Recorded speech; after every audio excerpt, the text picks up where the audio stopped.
31 લઈ Banaskantha police alert મોડમાં 31 December તથા નવા વર્ષની ઉજવણીને ધ્યાનમાં રાખી બનાસકાંઠા જિલ્લા પોલીસ તંત્ર સંપૂર્ણ એલર્ટ મોડમાં આવ્યું છે। જિલ્લામાં કાયદો અને વ્યવસ્થા જળવાઈ રહે તેમજ કોઈ અનિચ્છનીય બનાવ ન બને તે માટે પોલીસ દ્વારા વ્યાપક સુરક્ષા વ્યવસ્થા ગોઠવવામાં આવી છે। ખાસ કરી બનાસકાંઠાની તમામ બોર્ડર ચેકપોસ્ટ ઉપર કડક વાહન ચેકિંગ હાથ ધરવામાં આવ્યું છે।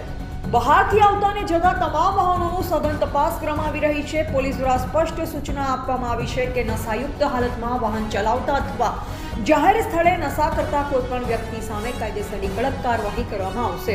ડ્રિંક એન્ડ ડ્રાઈવના કેસમાં દંડ સાથે વાહન જપ્ત કરવાની કાર્યવાહી પણ થઈ શકે છે। આ ઉપરાંત 31 ડિસેમ્બરના દિવસે મંજૂરી વગર ડીજે પાર્ટી, લાઉડ મ્યુઝિક અથવા જાહેર કાર્યક્રમનું આયોજન કરનાર સામે પણ કડક કાર્યવાહી કરાશે।